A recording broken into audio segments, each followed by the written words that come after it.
السلام علیکم، میں ہوں کامران خان۔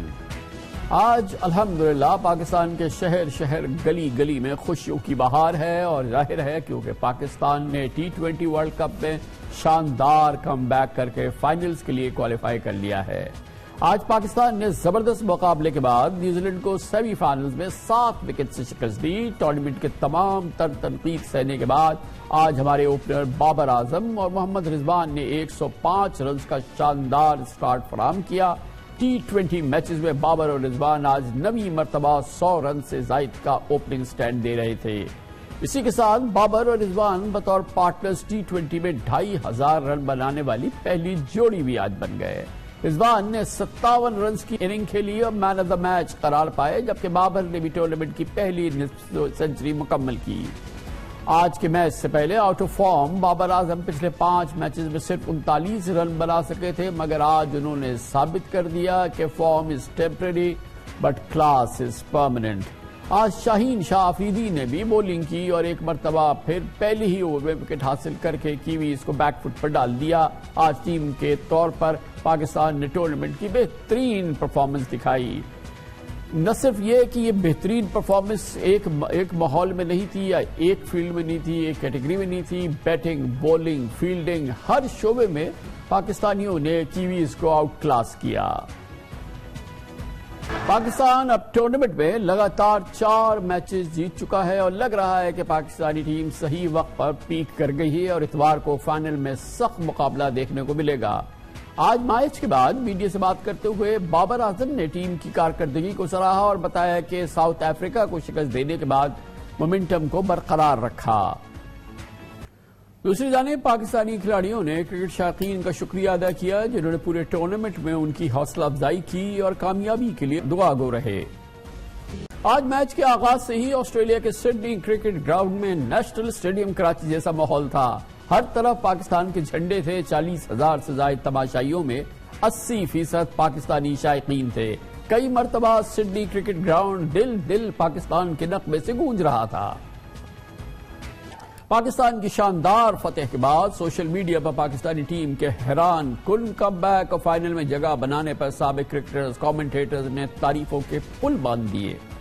آج کی شاندار پرفارمنس کے بعد بہت سے لوگ موجودہ T20 ورلڈ کپ کو 1992 ورلڈ کپ کی صورتحال سے تشبیہ دے رہے ہیں۔ اس وقت بھی مگر چونکہ چنانچہ کے بعد لڑکھڑاتے سنبھلتے پاکستان سیمی فائنل میں پہنچا تھا اور نیوزی لینڈ کو ہی سیمی فائنل میں شکست دی تھی۔ فائنل میں پاکستان کا مقابلہ انگلینڈ سے ہوا تھا اور اتوار کو ممکن ہے کہ ایسے ہی دوبارہ ہو جائے۔ اگر کل انگلینڈ بھارت کو شکست دے، اس T20 ورلڈ کپ میں ایک ایسا موقع آیا تھا جب لگ رہا تھا کہ پاکستان کو واپسی کا سفر بالکل سامنے ہے، لیکن پھر ٹورنامنٹ کا سب سے بڑا اپسٹ ہوا۔ ورلڈ کی 17ویں نمبر کی ٹیم نے 4تھے نمبر کی ساؤتھ افریقہ کو شکست دے دی اور یوں پاکستان کے سیمی فائنل میں پہنچنے کی راہ ہموار ہوئی تھی۔ 1992 ورلڈ کپ اور موجودہ T20 ورلڈ کپ میں مماثلت سے متعلق آپ کو دکھاتے ہیں یہ ایک مزیدار رپورٹ۔ یقیناً آج کی اس اہم ترین دن میں آج پاکستان کے لیے سب سے بڑی بات یہ ہے، سب سے اہم خبر یہ ہے، سب سے دلچسپ اور سب سے خوش کن خبر یہی ہے کہ آج پاکستان فائنل میں پہنچ گیا ہے۔ ہم نے اس کی روداد آپ کے سامنے رکھی، پھر اب اس پہ ہم ایک سیر حاصل تجزیہ تبصرہ بھی لیتے ہیں، ایکسپرٹ اوپینین لیتے ہیں، اور پاکستان کے نامور ترین اسپورٹس مین کرکٹر شعیب اختر ہمارے ساتھ ہوں گے چھوٹے سے وقفے کے بعد۔ آج پاکستان کی شاندار فتح پر پاکستان کے ممتاز ترین بہترین کھلاڑیوں نے اس پر اپنے کامنٹس دیے اور ان سب کا کہنا تھا کہ آج ٹیم نے تینوں شعبوں میں زبردست کارکردگی دکھائی اور فتح کا سہرا خاص طور پہ ہمارے بولرز اور اوپنرز کو گیا۔ اب اسی موضوع پہ بات کرتے ہیں۔ ہمیں جوائن کر رہے ہیں پاکستان کے نامور ترین کرکٹرز میں سے ایک، ہمارے بہت ہی ٹاورنگ کرکٹنگ سپر سٹار جناب شعیب اختر ہمارے ساتھ موجود ہیں۔ بہت بہت شکریہ شعیب اختر صاحب۔ یہ بتائیے گا، مجھے سمجھائیے کہ یہ سفر کیسے ہوتا ہے کرکٹ میں اتنا کوئک؟ اب سے کچھ 2 ہفتے پہلے تک یہ ٹیم ہماری جو ہے وہ ایک عجیب سیٹ بیک کا شکار تھی اور ورلڈ کپ سے بالکل آؤٹ نظر آتی تھی، اور پھر ایک ایسا ریورسل آیا کہ آج ہم فائنل میں کھڑے ہیں۔ یہ کیسے ہو جاتا ہے؟ یہ cricket game of obviously uncertainties ہے، مگر پھر بھی اس انداز کی فارچون کیسے بدل جاتی ہے؟ یہ ایسے بدل جاتی ہے کہ جب 25 کروڑ عوام کے پاس کرنے کے لیے کچھ نہ ہو اور ایک ہی اچھی خبر آنے کی امید ہو، وہ کرکٹ ہوتی ہے۔ اور کرکٹ کے پیچھے دعائیں اتنی زیادہ ہیں کہ وہ انہونی کو بھی ہونا کر دیتی ہیں. سچ ایز کہ جیسے پاکستان وہ اسٹرگلنگ ان دا بگننگ اور آل آف سڈن آپ دیکھیں کہ ساؤتھ افریقہ نے اتنا بڑا بلنڈر کیا اور پاکستان کو میچ میں لے آیا. سو آئی تھنک دعائیں ہماری اور ہماری قسمت اور whenever we are out of the tournament we surprise to make a comeback جی. اور لک بڑی فیور کرتی ہے ہمیں جی, ہم بڑی لکی قوم ہے. دس از دا ریزن جی, میں ہمیشہ کہتا ہوں کہ nothing can undo Pakistan because ہمارے پیچھے دعائیں ایسی ہیں, وہ اللہ کا نظام ایسا ہے کہ اللہ پاک خود کھڑے ہیں کہ ہم گرتے نہیں اور کم بیک کرتے ہیں. اور ویل نیڈڈ نیوز چاہیے تھی کامران صاحب, آپ پتہ ہی ہے اس ملک میں, اور ہم فائنل پہنچے اور میں چاہتا ہوں کہ انڈیا پہنچے فائنل میں, کہ ہم سے پھینٹی کھائے اور ہار کے آئے تاکہ فائنل بھی جیتے اور انڈیا کو بھی مارے تو سیم ٹائم.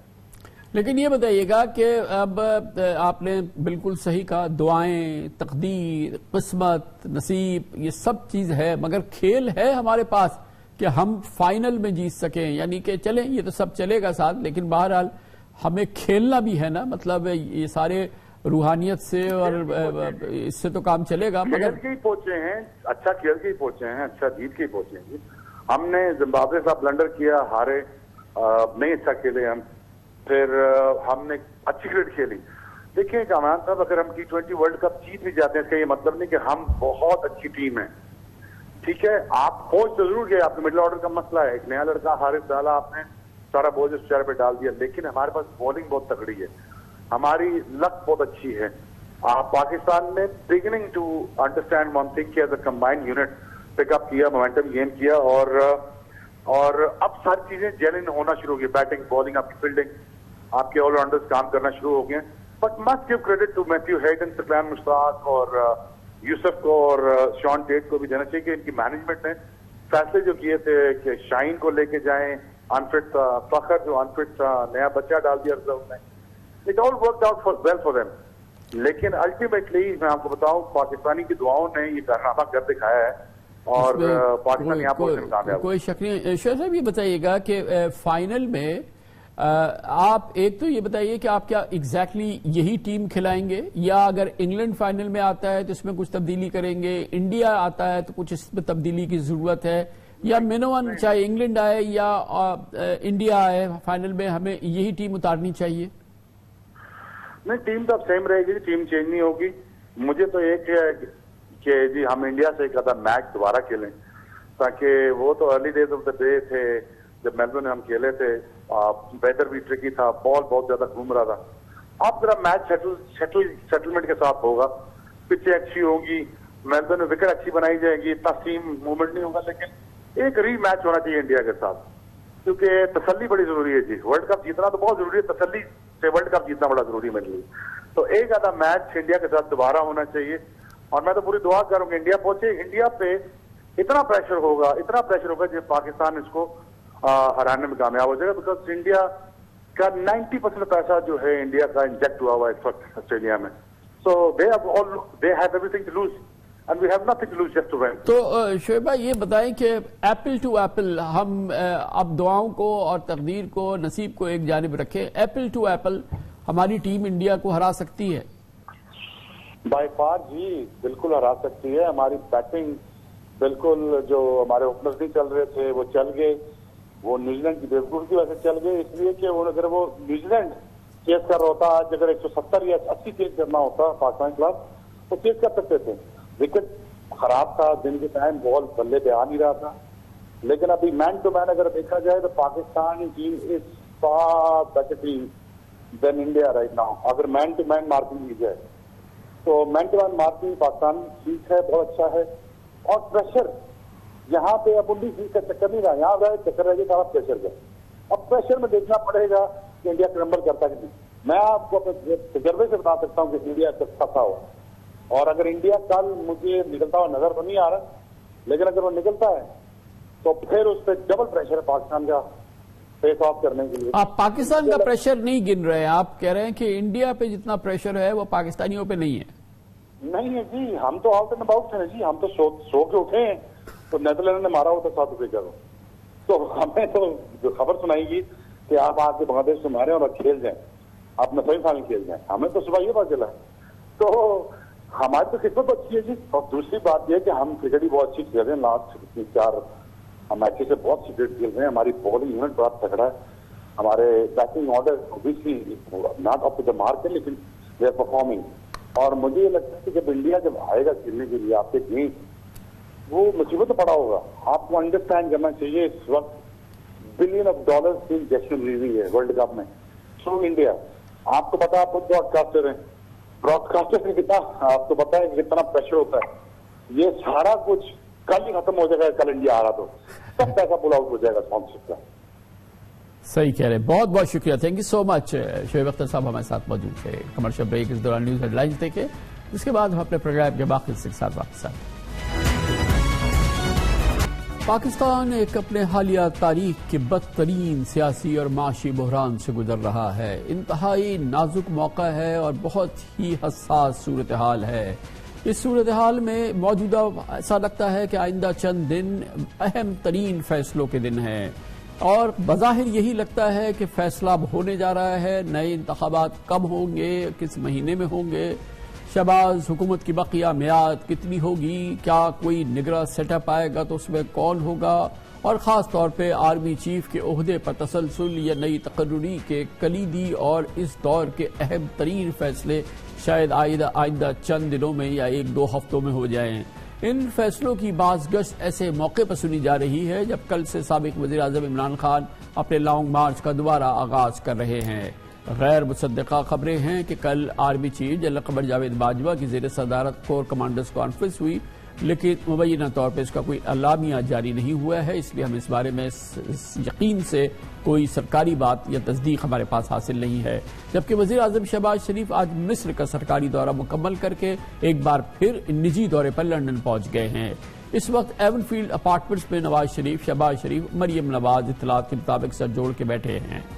اطلاعات کے مطابق وزیر اعظم شہباز شریف لندن میں 2 دن قیام کریں گے اور اپنے پارٹی قائد نواز شریف سے اہم فیصلوں پہ ہدایات لیں گے, جس سے یہ تاثر بھی مل رہا ہے کہ شہباز شریف فیصلے کرنے میں آزاد نہیں, یا یہ کہ نواز شریف صاحب دراصل فیصلہ ساز ہیں اور فیصلہ انہی کا ہوگا.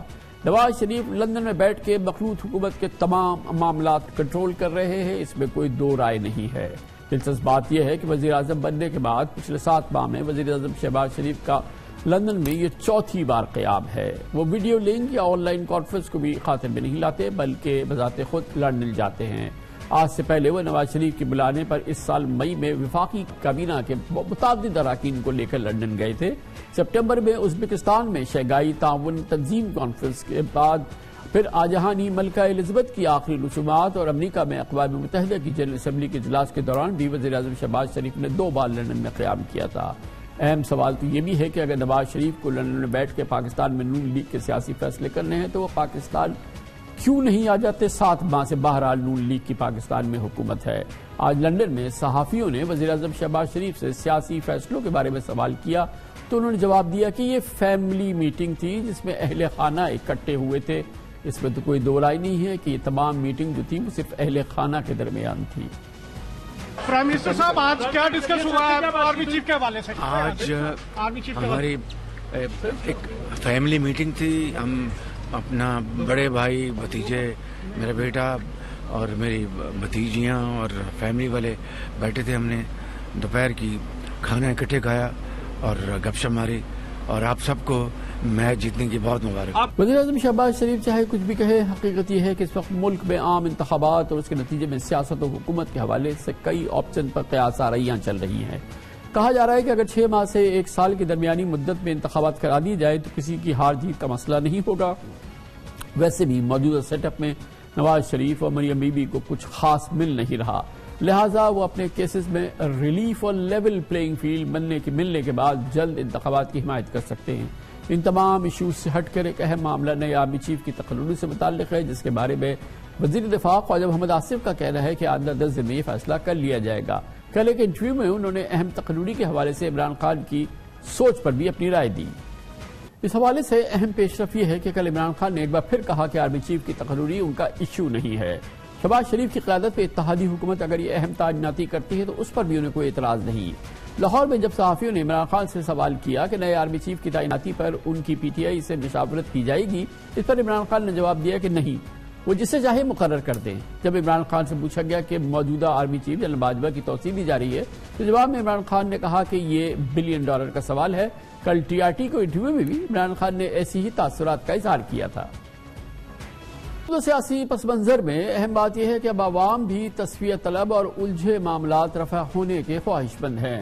عوام کی اکثریت قبل از وقت انتخابات کی رائے دے چکی ہے۔ معتبر ادارے institute of public opinion research کے تازہ ترین سروے کے مطابق اس سال مارچ میں پاکستان کے 44% عوام قبل از وقت الیکشن چاہتے تھے، لیکن اس مہینے 66% لوگوں کی رائے جلد از جلد الیکشن کی حامی ہے۔ اہم بات یہ ہے کہ اہم تقرری کے علاوہ آئندہ عام انتخابات کی تاریخ کے تعین اور نگراں حکومت کے قیام کی مدت کے حوالے سے اس وقت آصف زرداری، مولانا فضل الرحمان اور MQM سمیت شہباز حکومت میں شامل 13 اتحادی بالکل خاموش ہیں۔ بہرحال فیصلہ اور تمام اس وقت محور، مرکز اور فوکس لندن ہے، جہاں پر جناب نواز شریف، شہباز شریف صاحب اور مریم نواز اس سلسلے میں فائنل اور بہت ہی امپورٹنٹ صلاح مشورہ کر رہے ہیں۔ وہاں پہ کس رخ پہ بات چل رہی ہے۔ ایک بار پھر لندن جائیں گے جہاں پر ہمارے بیورو چیف اظہر جاوید موجود ہے۔ بہت بہت شکریہ اظہر جاوید صاحب۔ یہ بتائیے گا کہ جو شہباز شریف صاحب پہنچے اس کے بعد سے ان کی مصروفیت کیا رہی، اور پس منظر میں مجھے نظر آ رہا ہے یہ شاید حسن نواز شریف صاحب کا ان کے صاحبزادوں کے دفتر ہے، اور کیا ملاقاتیں یہ حسن اور حسین کے دفتروں میں ہو رہی ہیں یا ایون فیلڈ میں ہو رہی ہیں جہاں نواز شریف صاحب رہتے ہیں، یا پھر جہاں شہباز شریف صاحب رہتے ہیں ان کے صاحبزادے رہتے ہیں؟ اور سنا ہے کہ آج کل نواز شریف صاحب کسی فارم ہاؤس میں بھی جاتے ہیں۔ کہاں یہ سب کچھ کہاں ہو رہا ہے؟ جی بہت شکریہ کامران صاحب۔ لندن اس وقت محور نظر اس لیے بھی بنا ہوا کہ شہباز شریف صاحب آج صبح یہاں پہ پہنچے تھے، تقریباً کوئی صبح 8 بجے برطانوی وقت کے مطابق، اور تقریباً 1 بجے وہ 12 سے 1 بجے کے درمیان وہ ایون فیلڈ ہاؤس پہنچے، جو کہ نواز شریف صاحب کی رہائش گاہ ہے جہاں پہ وہ رہائش پذیر ہیں۔ انہوں نے تقریباً 2 سے 2.5 گھنٹے نواز شریف صاحب کے ساتھ گزارے۔ فیملی کے دیگر افراد بھی تھے جن میں مریم نواز شریف اور سلمان شہباز اور حسن اور حسین بھی تھے۔ یہ ملاقات ایون فیلڈ میں ہوئی اور تقریباً 2.5 گھنٹے جاری رہنے کے بعد شہباز شریف وہاں سے روانہ ہو کے یہاں پہ اجمیر روڈ پہ ان کا جو فلیٹ ہے وہ وہاں پہ چلے گئے ہیں۔ اجمیر روڈ کا علاقہ آپ جانتے ہیں، یہ حسن نواز صاحب کا جو آفس ہے اس کے بالکل تقریباً 5-7 منٹ کی واک پہ ایون فیلڈ ہاؤس ہے، اور اگر دوسری طرف چلے جائیں تو شہباز شریف صاحب کا جو فلیٹ ہے تو تقریباً 1 مائل ریڈیس ہے جس میں یہ تقریباً یہ سب گھر ہے۔ نارمل ملاقاتیں یہاں حسن نواز کے آفس میں ہی ہوتی ہیں، پچھلی دفعہ بھی یہی ملاقات ہوئی، لیکن اس دفعہ جو منتخب کیا گیا وہ ایون فیلڈ ہاؤس تھا۔ یہ ایک بات سب سے امپورٹنٹ کامران صاحب یہ ہے کہ اس دفعہ شہباز شریف صاحب جب آئے ہیں تو تمام معاملات کوئی اتنے آسان نہیں ہیں۔ جو آپ ملاقات کی جو اندرونی کہانی کہہ لیں یا جو سورسز نے بتایا ہے کہ معاملات کو سلجھانے کے لیے جو تجاویز شہباز شریف صاحب لے کے آئے ہیں ان پہ بات ہوئی ہے۔ یہ ملاقاتوں کا سلسلہ ابھی جاری رہے گا۔ آفیشلی تو جو ہمیں پتہ لگ رہا ہے کہ ان کا شہباز شریف صاحب کا دورہ 2 دن کا، لیکن یہ ایکسٹینڈ ہو سکتا ہے ٹل سنڈے تک۔ وہ سنڈے تک بھی یہاں پہ قیام کر سکتے ہیں اگر معاملات مزید کوئی حل طلب چیزیں کرنی ہوں گی۔ معاملات کی ملاقات طے ہو رہے ہیں، ظاہر ہے کہ اس وقت بہت ہی کروشل ٹائمنگ ہے۔ اس وقت تمام چیزیں جو ہیں وہ اس وقت فیصلہ ہونے جا رہا ہے۔ لانگ مارچ چل رہا ہے، آرمی چیف کی جو ہے وہ اپوائنٹمنٹ کے معاملات ہیں، یہ تمام چیزیں جو ہیں وہ اپنی جگہ پر ہیں، مگر ہم یہ دیکھ رہے ہیں کہ یہ تمام کریٹیکل معاملات جو ہیں اس وقت بہت کلوز سرکل ہے، اس میں کوئی آؤٹ سائڈر نہیں ہے، اور یہ فیملی کے اندر یہ معاملات ڈیسائیڈ ہو رہے ہیں۔ نواز شریف صاحب کی سربراہی میں شہباز شریف صاحب، مریم بی بی، کیونکہ پولیٹیکلی سب سے زیادہ ایکٹیو یہ ہے، میرے علم میں ہے کہ سلیمان شہباز بھی معاملات دیکھتے ہیں، لیکن یہ صرف اس وقت بہت ہی کلوز گھر کے اندر یہ فیصلے ہو رہے ہیں۔ جی بالکل کامران صاحب، آج کی اس ملاقات کا مقصد بھی میرا خیال ہے گھر پہ رکھنے کا یہی تھا کہ ایک تو اس کی رازداری ذرا زیادہ برقرار رہے، اور اس پہ جو معاملات ہیں شہباز شریف صاحب اور نواز شریف صاحب جو ہیں وہ جو شہباز شریف صاحب نے ان کو بریف کیا ہے مختلف معاملات میں، جس میں ظاہری بات ہے اس وقت سب سے بڑا ایشو جو نیکسٹ آرمی چیف ہے ان کی تعیناتی یا ایکسٹینشن کے حوالے سے ہے۔ جو میری معلومات ہے اس کے مطابق جو تجویز ایک حلقوں کے بارے سے آ رہی تھی ایکسٹینشن کی، نواز شریف صاحب کے سامنے آج وہ بھی رکھی گئی ہے، اس پہ بھی بات ہوئی ہے۔ کیا تجویز آئی ہے، کیا آواز آئی ہے اب تک کہ کیا تجویز آئی ہے نواز شریف صاحب کے پاس؟ تجویز یہ آئی ہے کہ جس میں جو موجودہ آرمی چیف ہیں ان کی چند ماہ کے لیے ایکسٹینشن یا ان کو 1 سال تک ایکسٹینشن دے کے اس کے بعد انتخابات کی طرف جانا ہے. لیکن جو میرے ذرائع سورسز کہتے ہیں کہ نواز شریف صاحب کسی بھی قسم کی ایکسٹینشن کے بھرپور خلاف ہیں, اور ان کا یہ کہنا ہے کہ جو نئی آرمی چیف کی تعیناتی ہے وہی سوٹیبل رہے گی. اس سے قبل بھی انہوں نے ہمیں بات کئی دفعہ بتائی کہ راحیل شریف صاحب نے 3 دفعہ ایکسٹینشن مانگی تھی اور انہوں نے انکار کیا تھا. اس وقت بھی صورتحال اس لحاظ سے کافی گمبھیر ہے کہ نواز شریف صاحب میری معلومات کے مطابق کسی دوسرے آپشن کی طرف جانا نہیں چاہ رہے. دباؤ بڑھ رہا ہے. اگر کل جو ایک اور اہم چیز ہے کہ اس حوالے سے اتحادیوں کے ساتھ رابطے جو ہیں وہ ہوں گے.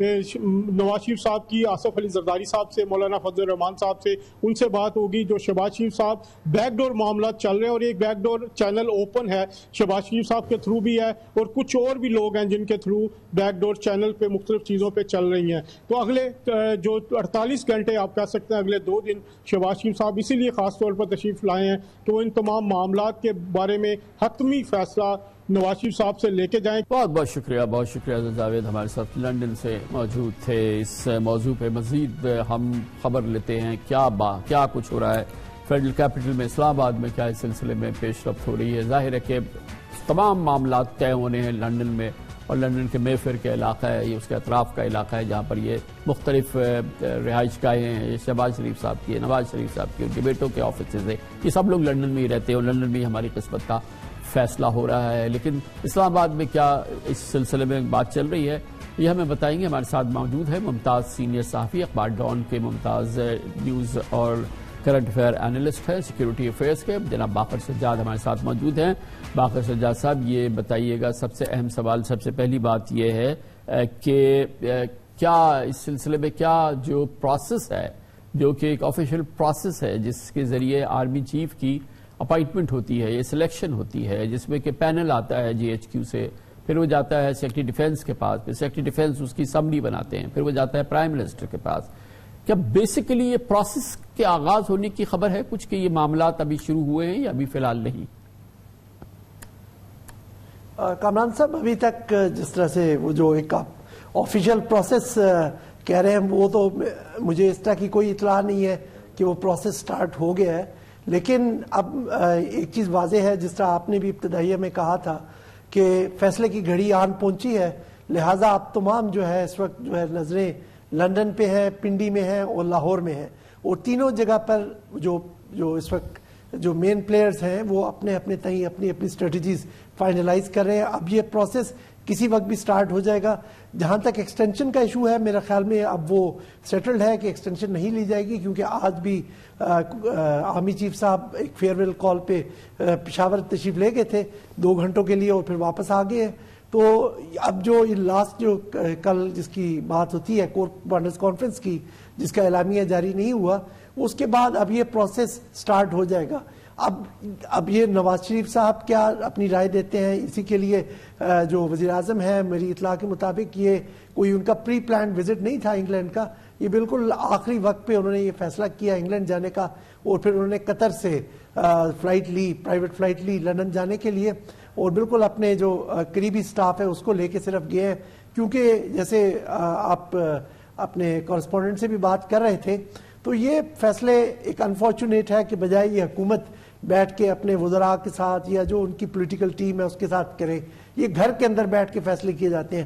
یہ کلمیہ ہے کہ یہ زیادہ کمفرٹیبل رہتے ہیں کہ جی ہم گھر کے اندر بیٹھ کے ڈیسائیڈ کریں پورے ملک کا جو آپ سمجھیں کہ فیوچر ڈیسائیڈ ہو رہا ہے, فیوچر پولیٹیکل کورس ڈیسائیڈ ہو رہا ہے, وہ لندن میں فیملی بیٹھ کے کر رہی ہے. تو یہ معاملہ وہاں پر ایک ڈسکس ہو رہا ہے. آپ نے فرمایا پرہیپس جو ابھی بھی الٹیمیٹلی ہونا کیا ہے, شاید ابھی اس کی تصویر اتنی واضح بالکل کیٹیگوریکل واضح نہیں ہے, اور یہ شاید ابھی ہم کافی دن یہ چلے, کیونکہ کل ایک انٹرویو میں خواجہ آصف صاحب نے یہ دیا کہ اب شاید یہ فیصلہ آخری 2-3-4 دن میں ہو.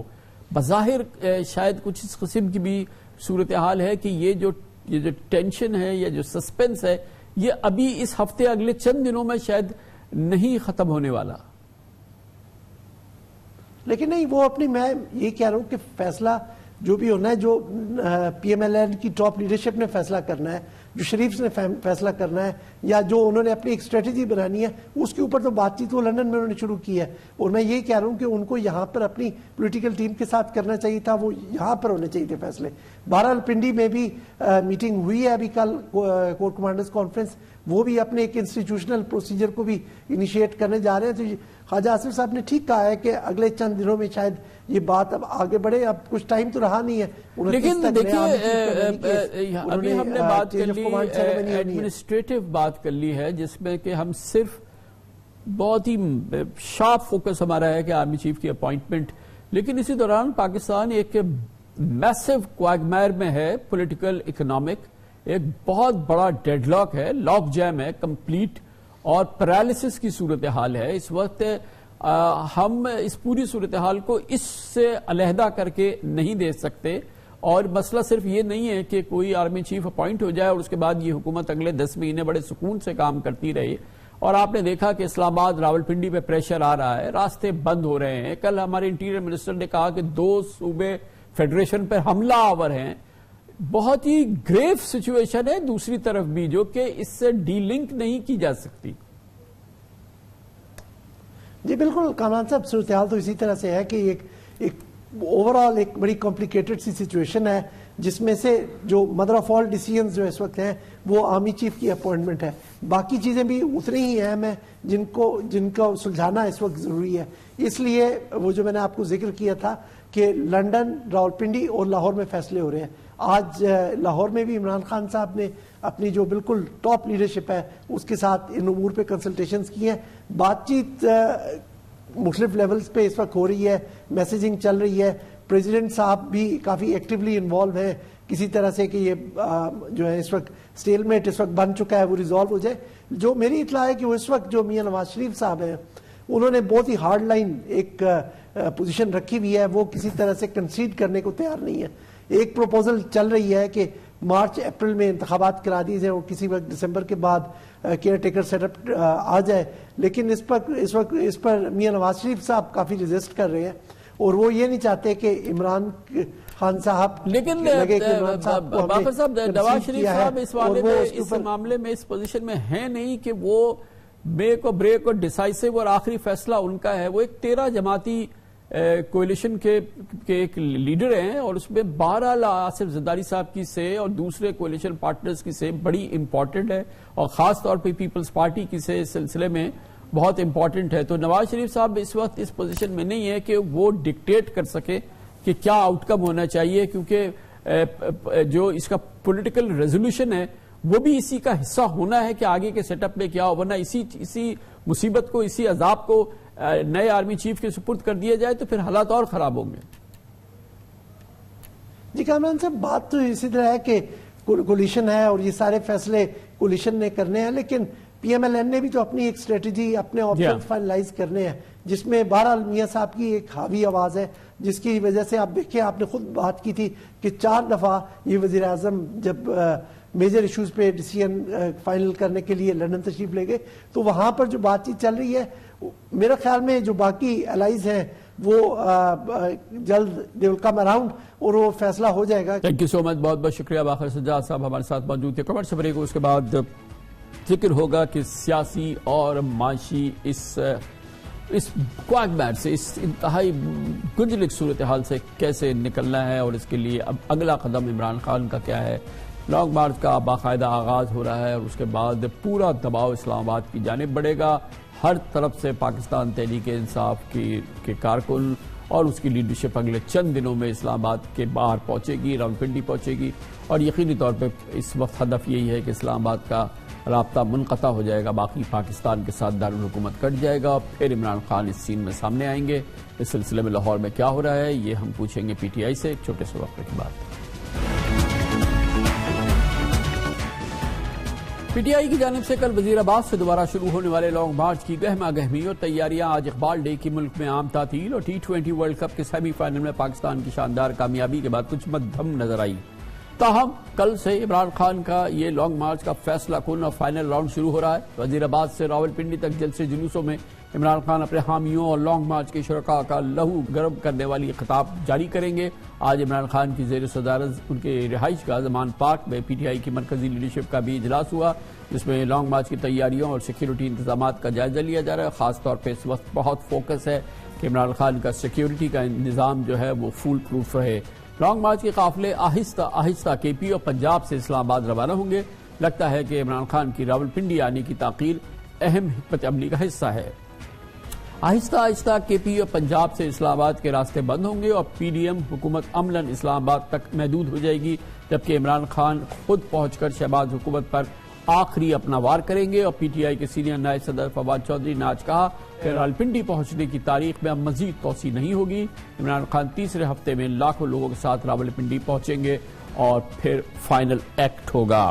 اس موضوع میں بات کرنے کے لیے ہم نے آج دعوت دی، ہمارے ساتھ موجود ہیں پنجاب میں پاکستان تحریک انصاف کی صدر محترمہ ڈاکٹر یاسمین راشد۔ بہت بہت شکریہ ڈاکٹر صاحبہ۔ پہلے تو یہ بتائیے کہ لفظ تو یہ لانگ مارچ ہے، لیکن ایکچولی جو آپ لوگوں کا ایکشن پلان ہے اس میں کوئی لانگ مارچ نہیں ہے، یہ ہر روز جلسے ہیں، کانگریگیشن ہے، خطاب ہے اور اس کے بعد ڈسپرسمنٹ ہے اور پھر ایک اگلے شہر کا جلسہ ہے اور پھر وہ ہے، ایسے ہی ہے یا یہ کہ باقاعدہ قافلے ہیں جو کہ چلیں گے اور جو پہنچیں گے راولپنڈی؟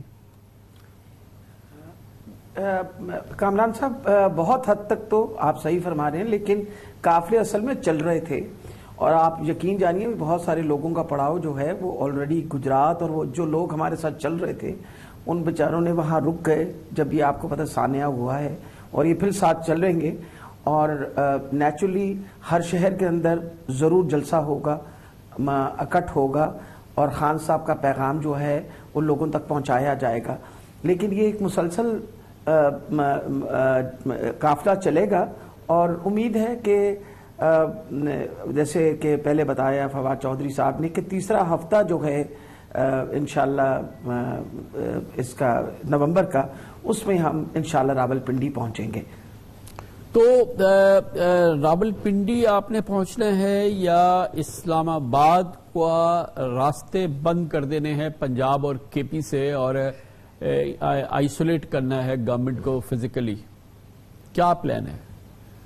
میرا خیال ہے کہ سب سے بڑی یہ بات ہے کہ جب یہ سارے قافلے پہنچ جائیں گے راولپنڈی، آگے تو آپ کو پتہ پڑاؤ جو ہے وہ انشاءاللہ اسلام آباد کا ہے اور خود بخود رستے بند ہو جائیں گے جب اتنے لوگ، اتنے جمع غفیر، یہ پورا ایک انسانوں کا سمندر جو ہے وہ اسلام آباد کی طرف جب رواں دواں ہوگا تو آپ اندازہ لگا لیجئے خود ہی رستے بند ہو جائیں گے، خود ہی بلاکٹس ہو جائیں گی اور پھر ہمیں بھی بہت زیادہ تکلیف کرنے کی ضرورت نہیں ہوتی ہے۔ آپ کو پتہ ہے ماشاءاللہ پی ڈی ایم کی حکومت اپنے آپ کو خود بھی اندر بند کر لیتی ہے، پورے پاکستان کے کنٹینر منگا کے وہ لگا دیتے ہیں اور خود بھی اندر بند ہو جاتے ہیں۔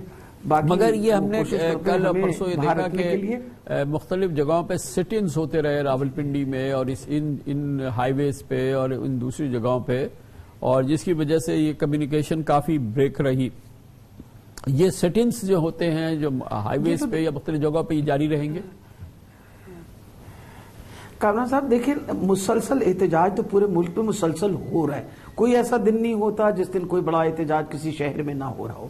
آپ کو پتہ ہے پرسوں آج سے 2 دن پہلے لاہور کے اندر گورنر ہاؤس کے بعد احتجاج ہوا، خاص طور پہ جب ایف آئی آر جو تھی وہ رجسٹر نہیں ہو رہی تھی، اس کے اوپر بہت شور و قل تھا، لوگوں کو بہت رنجش تھی، لوگوں کو بہت غصہ تھا، ابھی بھی لوگوں کو بہت غصہ ہے اس وجہ سے کہ جو ایف آئی آر ہم چاہتے تھے لکھی جائے وہ لکھی گئی نہیں گئی، اینڈ اس کی وجہ سے لوگوں میں بہت اور غم و غصہ ہے۔ اور میں آپ کو بتاتی چلی جاؤں کہ یہ سانحہ ایک نہیں ہے، ایک مسلسل سانحہ کا سلسلہ چل رہا ہے اور لوگوں کو تکلیف دن بدن بڑھتی چلی جا رہی ہے۔ میں تو سوچتی ہوں کہ جس دن ارشد شریف کا قتل ہوا، اس کی شہادت کے بعد جو غم و غصہ ملک میں تھا، ہماری لانگ مارچ میں لوگ اپنا غصہ نکالنے آیا کرتے تھے، وہ جب نعرے بازی کرتے تھے تو وہ اپنا غم اور غصہ نکالتے تھے اور بتاتے تھے عمران خان کو کہ ہم تمہارے ساتھ ہیں۔ پھر اس کے بعد آپ دیکھیں سواتی صاحب کے ساتھ کیا ہوا، یعنی کتنی شرم کی بات ہے جو بات ہوئی ہے۔ میرا خیال ہے شاید ہی کوئی ایسا بندہ رہ گیا ہو جس نے اس چیز کو کنڈیم نہ کیا ہو، اس سے زیادہ کیا تکلیف دہ چیز ہے۔ پھر اوپر سے سونے پہ سہاگا ایک آپ کو پتا ہے حملہ کر دیا گیا خان صاحب کے اوپر، اور پھر جھوٹ پہ جھوٹ بولا جا رہا ہے. یعنی افسوس کی یہ بات ہے کہ ابھی حملہ کی وہ تاثر ختم ہی نہیں ہوا تھا، چند لمحوں کے بعد ایک ٹیپ چلنی شروع ہو گئی کہ جی میں تو آپ کو پتا ہے کہ جی ایکسٹریمزم، اس کی ریلیجس ایکسٹریمزم پہ. آج ان کی ساری بات غلط ثابت ہوئی. آپ کو پتا ہے ابھی کچھ چند لمحوں پہلے اپنا انہوں نے چیمہ صاحب نے، ہمارے جو فواد چودھری اور ان سب نے مل کے ابھی جو عمر چیمہ صاحب نے کیا ہے پریس کانفرنس، اس میں انہوں نے بتایا ہے کہ جو گولیاں ہیں وہ ایک اس کی نہیں ہے پستول کی، دے آر آف ڈفرنٹ، وہ جو ایم ہوتا ہے. تو اس لیے ایک آدمی نہیں حملہ آور تھا، یہ اس میں یہ باقاعدہ ایک اوکیسٹریٹڈ کلنگ تھی جس کے اندر منیمم 2 اور ہمارا خیال ہے 2 سے بھی زیادہ. وجہ یہ ہے کہ جب آپ دیکھتے ہیں آل اوور، میں تو آپ کو پتا ہے وہاں موجود تھی، اور جب میں نے دیکھا کہ کتنے لوگ زخمی ہوئے، اب اس آدمی کے پاس اس نے 8 گولیاں چلائیں. گولیاں تو آپ کو پتا ہے ایک بندے کو 6 گولیاں لگی. وہ جو خان صاحب کا گارڈ تھا اس کو 6 گولیاں لگی. خان صاحب کو آپ کو پتا ہے کہ 3 گولیاں اور ایک شارپنر لگا. تو اگر آپ گولیوں کا حساب کتاب لگانا شروع کر دیں تو اسی سے پتا چل جاتا تھا کہ this is not one person. تو it was a total orchestrated killing. یہ تو اللہ کی طرف سے بہت بڑا اللہ کا ہمارے پہ مہربانی ہے. اور پروٹیسٹ شروع ہوگا اور پھر یہ سنڈے کو تو پھر یہ کرکٹ کا فائنل ہے، پھر ایک بریک آئے گا سنڈے کو. نہیں، خان صاحب نے کہا بریک بالکل نہیں لیں گے. اس دن ہم اپنی لانگ مارچ تھوڑی دیر سے شروع کریں گے اور انشاءاللہ ہر دن جو ہے خان صاحب ضرور خطاب کریں گے اور قوم کو بتائیں گے کہ اصل مسئلہ کیا ہے. لیکن یہ بتائیے ڈاکٹر صاحبہ کہ خان صاحب آپ خاص طور پہ بتا سکتے ہیں کہ خان صاحب وہاں سے نکلیں گے کیسے؟ ان کا کاسٹ ہے 6 ویکس تک تو ان کو لگنا ہے، یہ تو ان کے لیے بالکل ایک ایبسولوٹ مسٹ ہے. کیسے وہ نکلیں گے؟ پنڈی کیسے پہنچیں گے؟ کیسے اتنی بڑی ایکٹیویٹی اور ایونٹ میں وہ حصہ لیں گے؟ کیسے ممکن ہے؟ آپ کو پتا خان صاحب کو روکنا کو آسان کام ہے. ہم 10 دفعہ ان کی ریکویسٹ کریں، 10 دفعہ ان کی منت کریں، وہ تو آپ تو شکر کریے کہ کل تک تیار نہیں ہو گئے. بڑی مشکلوں سے ہاتھ پیر جوڑ کے ان کو کہا کہ خدا کے لیے آپ اپنی صحت کے بارے میں، آپ ہمارا اثاثہ ہے، ہمارے پاس تو اور کچھ بھی نہیں ہے، اور آپ کی صحت اور آپ کی زندگی سب سے عزیز ہے پاکستانیوں کو. تو آپ مہربانی کر کے اپنا احساس کریے. وہ تو اتنے جوش میں ہیں کہ ان کو روکنا مشکل ہوا ہے. اس لیے امید رکھتے ہیں کہ اگلے 9-10 دن کے اندر حالات کچھ کمپیریٹیولی بہتر ہوں گے. پھر ان کو جس طرح بھی ٹرانسپورٹ کیا جائے گا وہاں، اور وہ وہاں پنڈی میں ہی wants to receive all of us there at Pindi. اور اس سے زیادہ ہماری کیا خوش نصیبی ہو جب ہمارے لیڈر ہمیں وہاں ہمارا انتظار کر رہے ہیں. تھینک یو سو مچ. بہت بہت شکریہ doctor Yasmin Rashid, president P T I Punjab ہمارے ساتھ تھی. کمرشل بریک، اس کے بعد ذکر کرتے ہیں پی ٹی آئی سے ہٹ کے پیپلز پارٹی کی بات کرتے ہیں. سینیٹر مصطفیٰ نواز کھوکر پیپلز پارٹی کے بہت متحرک اور جواں ایک سینیٹر تھے، اب ان سے استعفیٰ لے لیا ہے پیپلز پارٹی نے انسانی حقوق کے معاملات میں اور ایسے معاملات میں جو کہ شاید پیپلز پارٹی کی حکومت میں ہوتے ہوئے اس پہ ان کے لوگوں کی بات کرنا مشکل ہو. انہوں نے مسلسل بات کی اور زور سے بات کی، اب ان سے استعفیٰ لے لیا گیا ہے. اس کے سیاسی اثرات پہ بات کرتے ہیں چھوٹے سے وقفے کے بعد. کل اچانک خبر آئی کہ پیپلز پارٹی کے سینیٹر مصطفیٰ نواز کھوکھر نے سینٹ کی رکنیت سے استعفیٰ دے دیا ہے. جیسے یہ خبر آئی سیاسی اور صحافتی اور میڈیا حلقوں میں یہ موضوع بن گئی، کیونکہ یہ بات سامنے آ گئی کہ انہوں نے مستعفی ہونے کا فیصلہ پارٹی قیادت کے ہدایت یا مطالبے پر کیا ہے. کل اپنی ایک ٹویٹ پہ مصطفیٰ نواز نے بتایا کہ ایک سینئر پارٹی رہنما نے انہیں پیغام دیا کہ پیپلز پارٹی کی قیادت ان کے سیاسی موقف سے خوش نہیں اور سینٹ رکنیت سے استعفیٰ چاہتی ہے. آج ہم نے جب مصطفیٰ نواز کھوکر سے ان کے استعفے کے بارے میں معلوم کیا تو ان کا کہنا تھا کہ چیئرمین سینٹ ساجد سجرانی آج کراچی میں تھے، اس لیے انہوں نے استعفیٰ پیش نہیں کیا. خیال رہے کہ مصطفیٰ نواز کھوکر پارٹی پالیسی سے ہٹ کے خیال یہ ہے ایک مخصوص سوچ رکھتے تھے. سیاسی وابستگی کے برعکس خاص طور پہ آئین اور انسانی حقوق کی بالادستی پر بے لاگ موقف اختیار کرنا مصطفیٰ نواز کھوکر کی پہچان بن رہی تھی. حالیہ دنوں میں مصطفیٰ نواز کھوکر نے پی ٹی آئی کے رہنما شہباز گل اور سینیٹر اعظم سباتی پر تشدد کی پرزور مخالفت کی تھی اور شیریں مزاری کی گرفتاری کی بھی مذمت کی تھی. دلچسپ بات ہے کہ مصطفیٰ نواز کھوکر کے مستعفی ہونے کے اعلان کے بعد تحریک انصاف نے ان کے لیے اپنے دروازے کھول دیے ہیں. مگر بہرحال انہوں نے جو پوزیشن لی ہے، پی ٹی آئی کے سینئر نائب صدر فواد چودھری نے اس کی تعریف کی. انہوں نے کہا کہ آپ کا سینیٹر کا عہدہ ٹھکرا دینے کر کے آپ نے بے مثال عزت حاصل کی ہے. شیریں مزاری نے مصطفیٰ نواز کھوکر کے اعلان کو بڑی بدقسمتی قرار دیا. علی محمد خان نے ٹویٹ میں لکھا کہ عہدہ چلا گیا تو کیا ہوا، تاریخ میں آپ کا نام رہ جائے گا. علی محمد خان نے لکھا کہ پی ٹی آئی کے دروازے ہمیشہ آپ جیسے بہادر اور حق پرست کے لیے کھلے ہیں. حماد اظہر نے ٹویٹ میں لکھا کہ مصطفیٰ نواز کھوکر نے اپنی مستقل مزاجی میں جرأت کا مظاہرہ کیا. ان کا کہنا تھا کہ موریثی جماعتوں کا کوئی نظریہ نہیں ہوتا، اس لیے وہ کھوکر جیسے افراد کو برداشت نہیں کر سکتی. بہرحال پاکستان کی سیاست کے حوالے سے ایک غیر معمولی واقعہ ہے کہ ایک پارٹی کا سینیٹر، ایک پارٹی کا رہنما اصولی بنیاد پر اور خاص طور پہ انسانی حقوق اور آئین کی پاسداری کے حوالے سے مضبوط پوزیشن لے اور پھر اس کی سزا ملے اور پارٹی اس کو ایک طرح سے اس کا اخراج ہو جائے اس جماعت سے. اس ڈیولپمنٹ پہ بات کرتے ہیں. ہمارے ساتھ موجود ہیں ممتاز نیوز اینکر اور بہت عمدہ سینئر صحافی شہزاد اقبال ہمارے ساتھ موجود ہیں. بہت بہت شکریہ شہزاد اقبال صاحب. بتائیے گا کہ یہ ایک ہر لحاظ سے ایک غیر معمولی واقعہ ہے اور پیپلز پارٹی میں تو خاص طور پہ کیونکہ وہاں پر انہوں نے ایک پرنسپلڈ پوزیشن لی اور ایسے معاملات پہ پوزیشن لی جو کہ ان کے سیاسی مخالفین کی پوزیشن تھی اور اس کے بعد بالآخر ان کو یہ پارٹی نے ان سے استعفیٰ لے لیا اور ان کو جانا پڑا. واقعی غیر معمولی بات تو ہے. جی بہت شکریہ کامران صاحب، بالکل غیر معمولی بات ہے. اور ابھی آپ نے جو کہا کہ ان کی جو سیاست ہے وہ تھوڑی سی الگ تھی ان کی پارٹی سے، اصل میں تو جو مصطفیٰ نواز کھوکر صاحب پچھلے عرصے سے جو بات کر رہے ہیں، جو ان کا نظریہ ہے وہی اوریجنلی پاکستان پیپلز پارٹی کا نظریہ ہوتا تھا، جہاں آپ جمہوریت پہ بات کرتے تھے، جہاں انسانی حقوق پہ آپ بات کرتے تھے، جہاں اگر کوئی اسٹیبلشمنٹ غلط کام کرے تو آپ اینٹی اسٹیبلشمنٹ پوزیشن بھی لیتے تھے. تو وہ نظریہ پیپلز پارٹی کا ہوا کرتا تھا جو اس وقت مصطفیٰ نواز کھوکر کا ہے. لیکن کیونکہ پارٹی نے اتنے سمجھوتے کیے ہیں، اتنے کمپرومائز کیے ہیں، اس لیے اب پارٹی کہیں اور نکل گئی ہے اور مصطفیٰ نواز صاحب اسی نظریے پہ کھڑے ہوئے ہیں. اور ابھی کچھ دن پہلے ہی ایک انٹرویو دیا تھا مصطفیٰ نواز کھوکر صاحب نے اور ان سے یہ پوچھا گیا کہ پیپلز پارٹی میں کیا آپ کی جگہ قائم رہے گی جس قسم کے بیانات آپ دے رہے ہیں. تو انہوں نے کہا کہ دیکھیں ملک میں ایک ہی پروگریسو اور لبرل پارٹی ہے، یعنی کہ ان کو اعتماد تھا کہ جس پارٹی میں وہ ہیں وہ ایک پروگریسو پارٹی، وہاں پہ وہ اظہار رائے کی آزادی ان کو شاید حاصل ہوگی.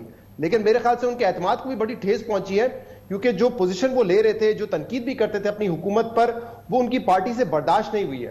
لیکن اس میں بڑی ایک اور دلچسپ پہلو ہے شہزاد اقبال صاحب، وہ یہ ہے کہ جو پیپلز پارٹی کے نامی گرامی انسانی حقوق کے علمبردار ہوتے تھے، جن کی آواز نہیں رکتی تھی، جن کی آواز واشگاف ہوتی تھی انسانی حقوق کے معاملے میں، آئین کی پاسداری کے معاملے میں، مثال کے طور پہ فرحت اللہ بابر صاحب ہیں، رضا ربانی صاحب ہیں، اب ان کی آواز دور دور نہیں سنائی دیتی. گویا کہ جو بڑے ان کے اس معاملے میں سینئر لیڈرشپ ہے اس نے تو کمپرومائز کر لیا ہے، خاموش ہو گئی ہے. بلاول بھٹو صاحب وغیرہ تو اوبیسلی بات نہیں کر سکتے، نہ کرتے ہیں، لیکن وہ لوگ جن کی پہچان یہ ہوا کرتی تھی وہ بھی خاموش ہو گئے. لیکن اس کے باوجود مصطفیٰ نواز کھوکر جو تھے وہ بالکل انہوں نے ایک علیحدہ مقام بنایا تھا اپنا. جی بالکل آپ ٹھیک کہہ رہے ہیں. ہم نے کئی مرتبہ دیکھا ہے رضا ربانی صاحب نے مجبوراً جو ہے کبھی پارٹی پالیسی کا ساتھ دیا ہے تو روتے ہوئے بھی ساتھ دیا ہے کہ میں نہیں دینا چاہتا تھا، ایسے بھی ایشوز ہوئے، لیکن اب وہ بالکل خاموش ہیں. یہ جو آپ نے مثال دی کہ جب یوسف رضا گیلانی صاحب نے لیڈر آف دی اپوزیشن بننے کے لیے سینٹ میں باپ پارٹی سے ووٹ لیا، اس وقت بھی ان کی پارٹی خاموش رہی جبکہ پتا تھا کہ اس وقت باپ پارٹی ٹریجری بینچز پہ بیٹھی ہوئی ہے. مطلب ہر ایشو پہ جو ہے پارٹی خاموش رہی ہے. 2018 میں بلوچستان کی حکومت